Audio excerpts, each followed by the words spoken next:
Grabe.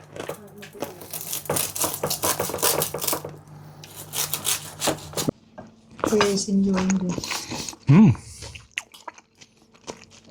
Sarap. ASMR. What is that? Ayan, good evening po sa inyong lahat. Welcome po sa vlog natin ulit yan. So, nasa bahay na po ako at alas 5 na ng gabi.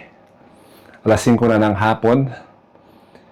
Ako ay magluluto ng ngayon, ng lechon kawali.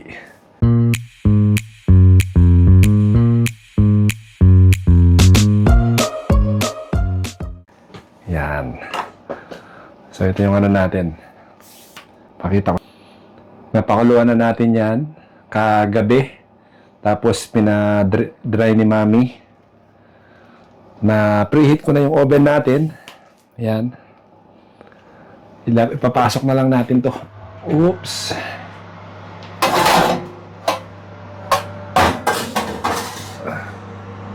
Pasok pa natin. Sentro. Yan. Set natin yung timer ng mga 1 oras. Yan. 1 hour. 200 degrees.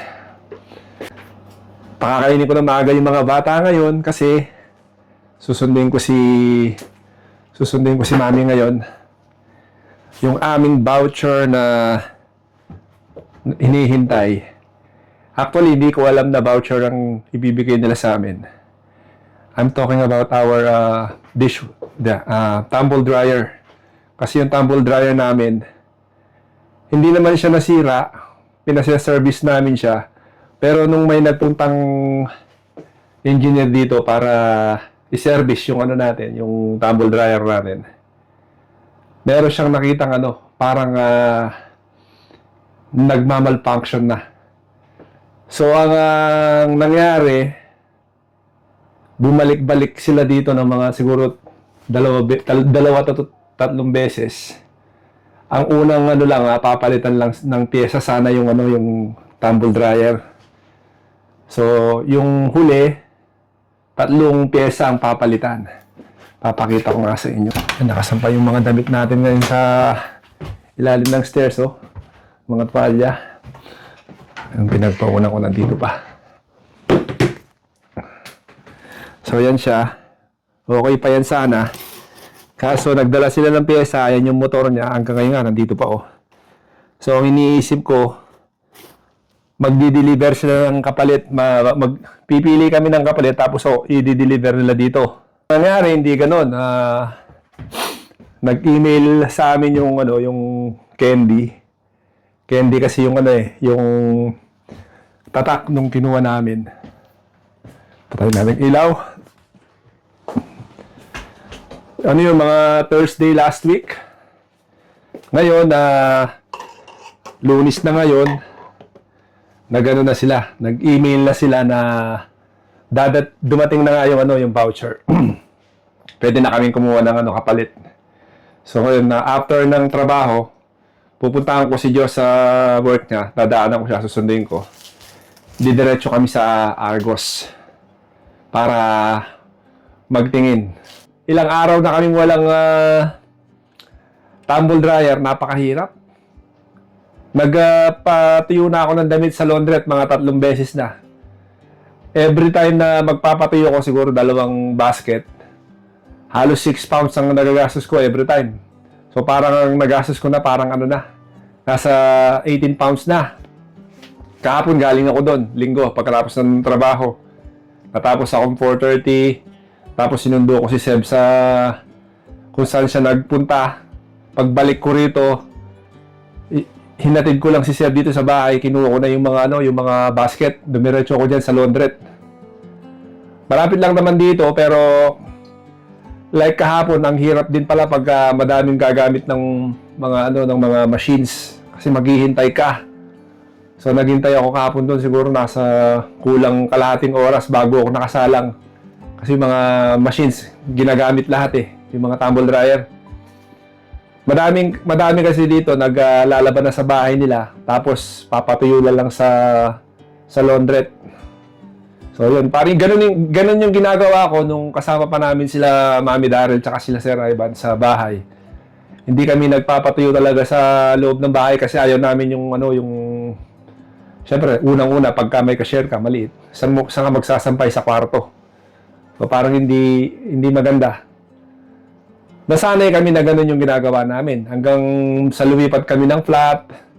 Sa flat, ganun pa rin. Ayaw namin may nakasampay sa sala or sa kwarto. Kasi pagka may mga nakasampay, kung di mo bubuksan yung bintana, dun nagmo-molds yung mga wall. So kaya kami, yan, sanay na kami sa ganyan. Kahit na nung di pa ako nag-drive, ang ginagawa ko, meron akong trolley. Alam niyo yung trolley na pamalengke, yun dati yung ginagamit ko eh. Hinihila-hila ko. Ganun yung buhay ko dati dito sa nung nagsisimula pa lang kami ni Jo. Nung si Basti pa lang ang kasama namin. Nang dumating na si Joaquin, ganun din. Kasi nag-tumble dryer kami, nung lumipat kami rito. Noong 2018. So, yung tumble dryer, tumagal din siya ng mga halos 7 years din. Candy yung tatak niya. Matibay. Maingay-ingay nga lang. So, yung kukunin natin ngayon, condenser na. Kasi heat pump yung nandyan natin ngayon. So, kung madi-deliver yun, hindi ko na rin recycle to. Ako na mismo yung magtatapon dito sa tip. Ang gagawin ko, kukunin ko yung drum. Gagamitin ko yung drum sa garden para sa summer, pagka barbecue, pwede natin gamitin yun. O kaya pag bonfire, yan. Yung drum nung tumble dryer, malaki kasi. Parang sa washing machine din. Yan, no? Yan ang natin. Ang ating lechon kawali. Uy, pumuputok-putok na. 36 minutes to go. Yan. Mukhang masarap yan. Oo nga pala, gagawa pala ako ng dapat ngayon. Kinilaw. Meron akong tuna dyan eh. Sana magawa natin. Kaso, kakainin na natin yung kinilaw pagbalik. Kasi nga, mauuna nang kakain yung dalawang bata eh. Yan, habang naghihintay tayo, merienda muna tayong pansit. O yun o. Yung mix ng pansit canton at saka bihon.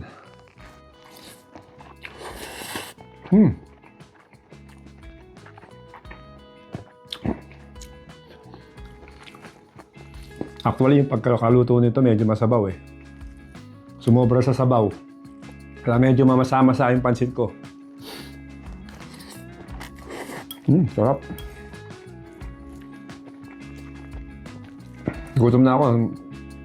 Kasi ngayong araw na to, nag-start akong kumain mga 11:30 na ng umaga. Hindi ako nag-almusal.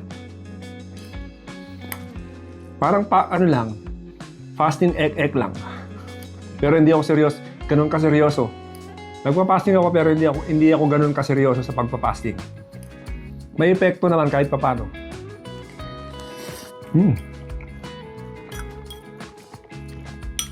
Yan.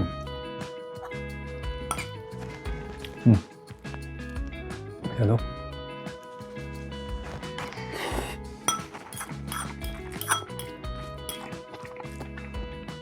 So yung sahog natin, manok. Tapos may mga gulay-gulay. Nilagyan ko rin ng broccoli ito. Ayan. Broccolini.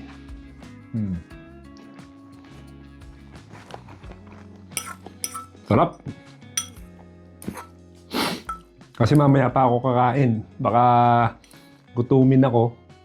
Sasabay na ako kay Jo sa hapunan. Pagkatapos natin dito, gagawin ko yung kinilaw. Yan.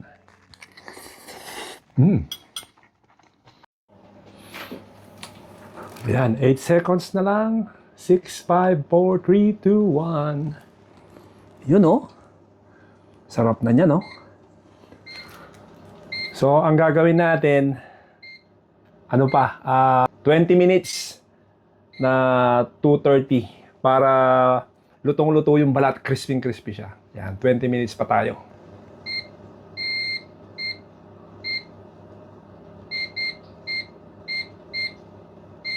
Tapos, yung temperature, adjust din natin sa yan, 230. Pwede na yan. Yan, 230. Yan. Yung rice natin, konti na lang. Magsasayang na rin ako para bukas. Yan, ready na yan. So ngayon, dahil meron nga tayong tuna, nabili ko to ng naka 30% off. Dalawa sila. Yan. Gagawin natin kinilaw. Yan.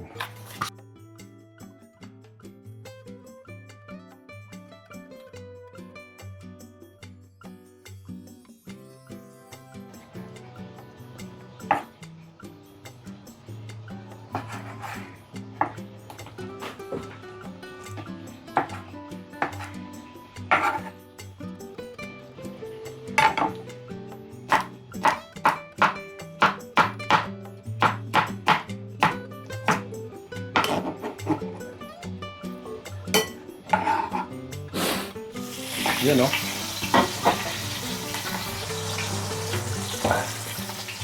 Okay ba?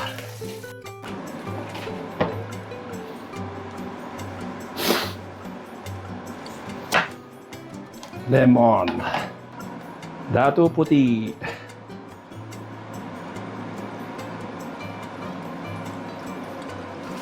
Paminta.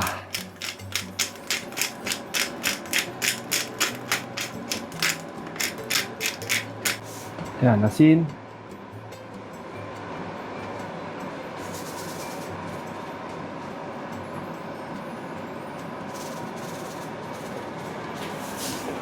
Konting asukal.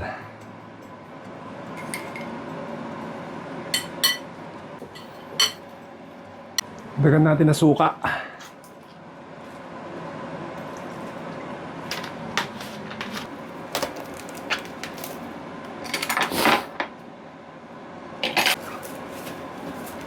Lagay natin sa fridge. Yan, magsusundo lang tayo. Susundin na natin si Jo. Papasundo na siya. Baka mamaya na tayo magpunta sa Argos kasi maaga pa eh. Yan. Ayan ang ating lechon kawali. Lechon belly. Yaman na No? I-air mo muna siya. Dapat i-air mo muna ng konti para hindi siya Mabe.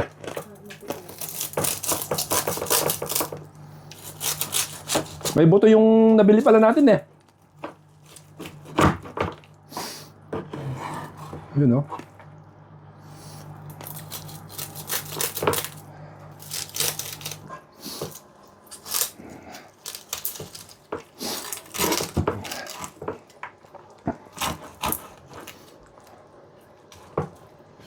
Yaman na Patay tayo dito. So ayan, kakain na tayo. Si Kuya nag-aaral kaya doon siya kakain. Yan yung kinilaw natin, Woo! Tapos yung natin, yung pork belly natin. Na may buto, hindi siya boneless. Tapos meron tayong kimchi. Yan. Meron tayong pinakurat, syempre. Parang parang may okasyon Right, let's eat now. Dig in. Kinilaw! Turn. Bless us, O Lord, in this day gifts which we are about to receive from thy bounty to us, O Lord. Yep, roll your sleeves, please. Which one do you want? The one with cracklings. Please enjoying this. Sarap. ASMR. What is that? So our plan na pupunta sa Argos ngayon, hindi na kami matutuloy dahil gabi na. Ayaw na namin magmadali. Total, hindi naman nagmamadali yun eh. Check muna natin yung review. Ng mag-check muna kami ng mga review ng mga ng mga model ng mga tumble dryer. Ang plano natin 10 kilogram yung kukunin natin, yung capacity niya. Can I have this buto. Yeah, sure. Ay, sobrang busog po. Dito na natin na i-end ang mahabang vlog natin ngayon. Sana mag-subscribe kayo sa channel natin at God bless us all po. Yan. Hanggang sa muli.